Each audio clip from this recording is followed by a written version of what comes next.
Good evening. ఈరోజు stock మార్కెట్లో చూస్తే గిఫ్ట్ నిఫ్టీ ఇండికేట్ చేసినట్టు కొంచెం ఫ్లాట్ ఇండికేట్ చేసింది, ఇంచుమించు అలాగనే స్టార్ట్ అయిపోయింది. అండ్ కానీ పాజిటివ్లోకి అయితే మార్కెట్ వెళ్ళడం జరిగింది. నేను లాస్ట్ 3 days నుంచి చూసుకుంటే మార్కెట్ అయితే నెగిటివ్లో ఉండే, కానీ ఈరోజు మాత్రం పాజిటివ్గానే స్టార్ట్ అయింది. ఎండింగ్ కూడా పాజిటివ్గానే క్లోజ్ అవ్వడం జరిగింది. ముఖ్యంగా చూసుకుంటే ట్రంప్ ఇరాన్ అండ్ ఇజ్రాయెల్ యుద్ధానికి అయితే ఇన్వాల్వ్మెంట్ చేశాడు. అండ్ రష్యా కూడా స్ట్రాంగ్గా ట్రంప్కు వార్నింగ్ ఇవ్వడం జరిగింది. ట్రంప్ వైట్ హౌస్ నుంచి ఒక స్టేట్మెంట్ వచ్చింది, వారి యొక్క అణు ఆయుధాలపైన మేము అటాక్ చేస్తామని అయితే ఒక స్టేట్మెంట్ ఇవ్వడం జరిగింది. దానికి దీటుగా అయితే రష్యా స్ట్రాంగ్ వార్నింగ్ ఇవ్వడం జరిగింది. అండ్ వేరే దేశాలపైన కూడా యుద్ధం అయితే ఎఫెక్ట్ అయితే కనిపించలేదు. అలాగే ఇండియా స్టాక్ మార్కెట్ పైన కూడా యుద్ధం ఎఫెక్ట్ అయితే కనిపించడం లేదు. అండ్ ఓవరాల్గా ఈరోజు మార్కెట్ చూస్తే పాజిటివ్నే క్లోజ్ అయిపోయింది. సెన్సెక్స్ వచ్చేసి 1000 పాయింట్లు అయితే పెరిగి 82,408 దగ్గర క్లోజ్ అయిపోయింది. నిఫ్టీ 319 పాయింట్లు అప్ అయిపోయి 25,000 మార్క్ని అయితే రీచ్ అవ్వడం జరిగింది. బ్యాంక్ నిఫ్టీ వచ్చేసి 675 పాయింట్లు అయితే పెరగడం జరిగింది. And small and mid cap చూసుకుంటే 2%, స్మాల్ క్యాప్ చూసుకుంటే 1% అయితే పెరగడం జరిగింది. ఓవరాల్గా సెక్టార్ వైజ్ చూసుకుంటే ఈరోజు అన్ని సెక్టార్లు కూడా పాజిటివ్లోనే ఉండడం జరిగింది. ముఖ్యంగా construction, PSU, consumption and finance, bank Nifty మంచి మూమెంట్లో ఉన్నాయని చెప్పాలి. మీడియా అండ్ ఎంటర్టైన్మెంట్ కొంచెం స్లైట్ మూమెంట్ అయితే కనిపించడం జరిగింది. ఓవరాల్గా ప్రజెంట్ చమురు ధరలు అయితే కొంచెం కంట్రోల్ అయినాయని చెప్పాలి. అండ్ నెక్స్ట్ స్టాక్ మార్కెట్ పైన యుద్ధం ప్రభావం ఏ విధంగా ఉంటుంది, ప్రజెంట్ అయితే అంత లేదని చెప్పాలి. ఫ్యూచర్లో ఎలా ఉంటుంది, యుద్ధం కంటిన్యూ అయితే ఎలా ఉంటుంది, కంటిన్యూ కాకుంటే ఎలా ఉంటుంది, మనతో మాట్లాడడానికి స్టాక్ మార్కెట్ అనలిస్ట్ శ్రీరామచంద్రమూర్తి గారు ఉన్నారు. Sir good evening. Good evening అండి. సార్ ఈరోజు చూసుకుంటే మార్కెట్ అయితే మంచి పాజిటివ్ మూమెంట్ కనిపించింది. అంటే యుద్ధం అంతా పతాక స్థాయిలో ఉన్నా కూడా మార్కెట్ పాజిటివ్లో ఉండడానికి మెయిన్ కారణం ఏం చెప్తారు? ఇదే సార్, అందరినీ కూడా ఒక వండర్ క్రియేట్ చేసింది. యాక్చువల్గా దీన్నే చెప్పేది ఏంటంటే స్టాక్ మార్కెట్స్ ఎప్పుడు ఎలా టర్న్ అవుతాయో తెలియదు. లాస్ట్ 3 days నుంచి అందరూ కూడా నెగిటివ్గానే ఎక్స్పెక్ట్ చేశారు, ఇంకా చాలా ఫాలో అవుతాయేమో అని ఒక రకమైన భయానికి లోనయ్యారు. ఎందుకంటే నిఫ్టీ కూడా ఇప్పుడు 24,700 మేజర్ సైకలాజికల్ లెవెల్ కట్ అయింది.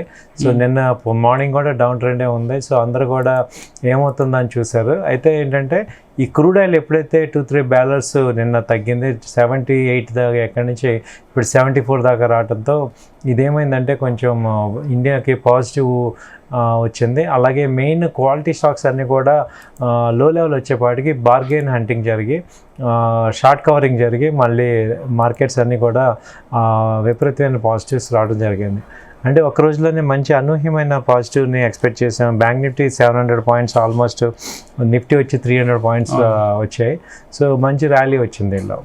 అంటే కొంచెం పాజిటివ్ రావడం ఓకే సార్. అంటే మరీ యుద్ధం ఎఫెక్ట్ ఇంత ఉన్నా అంటే యుద్ధం ఎఫెక్ట్ అది లేదంటారా మనకు?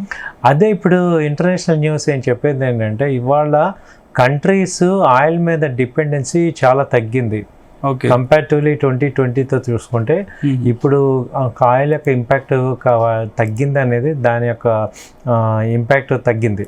అంతకుముందు అయితే విపరీతమైన ఇంపాక్ట్ ఉండేది. సో ఇప్పుడు ఆల్టర్నేటివ్ ఎనర్జీ సోర్సెస్ వస్తున్నాయి కాబట్టి పెద్ద ఇంపాక్ట్ లేదనేది మనకి ప్రూవ్ అవుతుంది. ఇక్కడే కాదు, ఇవాళ గ్లోబల్ మార్కెట్స్ అన్నీ కూడా పాజిటివ్గానే వచ్చాయి. ఓకే. సో యాక్చువల్గా $10 పెరిగింది అంటే ఆయిల్ ఒక పెద్ద నెగిటివ్ మెయిన్ ఎమర్జింగ్ కంట్రీస్ అన్నిటికీ, బ్రెజిల్ కానీ కొరియా కానీ వీటన్నిటికీ కూడా. బట్ అలాంటప్పుడు మన ఓన్లీ అన్ని కంట్రీస్ కూడా పాజిటివ్గానే స్పందిస్తున్నాయి. ఓకే. సో జరుగుతుంది. సరే, ఓవరాల్గా చూసుకుంటే సెక్టార్స్ ఈరోజు అన్నీ కూడా పాజిటివ్లో ఉన్నాయి. ముఖ్యంగా మన బ్యాంక్ నిఫ్టీ అండ్ నిఫ్టీ 50 చూసుకుంటే 25,000 మార్క్ని అయితే రీచ్ అవ్వడం జరిగింది. ఇప్పుడు ఆ లెవెల్ అంటే మార్కెట్ ఒకవేళ ఇప్పుడు యుద్ధం ఆగిపోతే పీ స్టాక్స్ జరుగుతున్నాయని చెప్తున్నారు, ఒకవేళ ఆగిపోతే ఆ లెవెల్ ఎలా ఉంటుంది సార్ నెక్స్ట్? ఇంకా చాలా పాజిటివ్గా ఉంటుంది సార్. ఎందుకంటే ఇండియాకి మేజర్గా మొన్న మంచి ఊరట ఇచ్చారు ఫైనాన్స్, ఇది RBI governor. Repo rate down అయింది, దాని ఇంపాక్ట్ ఆల్రెడీ బ్యాంక్స్ వినియోగదారులు కూడా కస్టమర్స్ కూడా ఇచ్చేశారు. కాబట్టి ఏంటంటే మంచి చేతిలో మంచి మనీ ఉంది అందరికీ. సో మంచి ర్యాలీ వచ్చే అవకాశాలు ఉన్నాయి. సో లెవెల్స్ చెప్తే 25,500 దాకా కూడా ఛాన్సెస్ ఉన్నాయి నిఫ్టీ అయితే.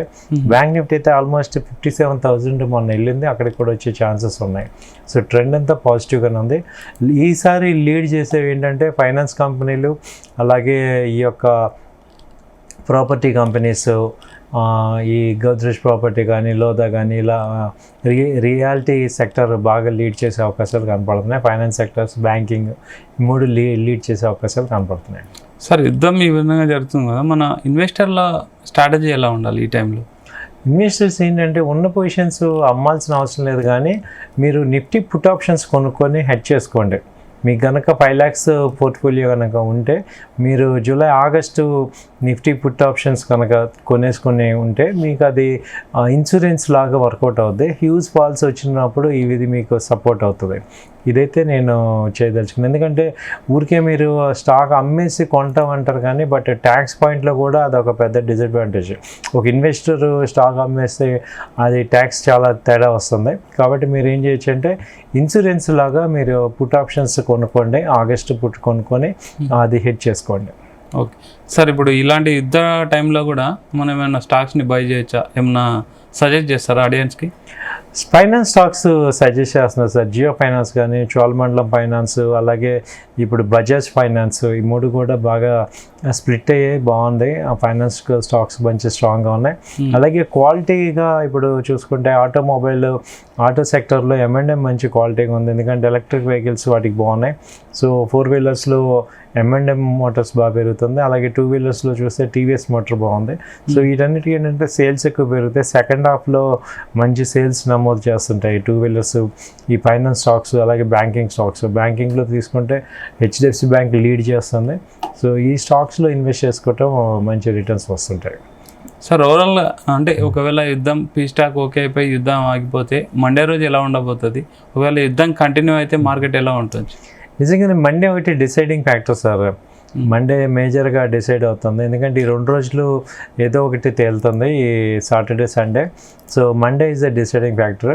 ఒకవేళ యుద్ధం వచ్చినా కానీ ఇప్పుడు మనకి బేస్ లెవెల్ తెలిసిపోయింది, 24,800 అనేది బేస్ లెవెల్. అలాగే బ్యాంక్ నిఫ్టీ కూడా 300-400 పాయింట్స్ పడుతుంది. సో 56,000 బేస్ లెవెల్ అర్థమవుతుంది. సో అది డిపెండ్ అవుతుంది. సో యుద్ధం కనుక అయిపోయి స్టాక్స్ కనుక వచ్చాయి అనుకోండి, ఇంకా అది పాజిటివ్గానే ఉంటుంది. సో మంచి ట్రెండ్ నమోదవుతుంది, ఎందుకంటే నెక్స్ట్ వీక్ అంతా కూడా ఎక్స్పైరీ వీక్. ఓకే, కాబట్టి మండే బాగా డిసైడ్ అవుతుంది. మండే, ట్యూస్డే, తర్వాత వెన్స్డే, థర్స్డే ఎక్స్పైరీ, కాబట్టి పెద్ద మూమెంట్స్ ఉండవు. Okay, thank you sir. Thank you very much. Thank you అండి. సో ఇది శ్రీరామచంద్రమూర్తి గారు చెప్పేది అంటే మండే అనేది డిసైడింగ్ ఫ్యాక్టర్. ఆ రోజే స్టాక్స్ ఏమైనా జరిగితే మార్కెట్ అయితే మంచి మూమెంట్ ఉంటుండొచ్చు. 25,000 మార్క్ అయితే రీచ్ అయింది, మంచి మూమెంట్ అయితే ఉండొచ్చు నెక్స్ట్ వీక్, ఒకవేళ యుద్ధం అయితే ఆగిపోతాయని చెప్తున్నారు. Keep watching Zee Telugu news.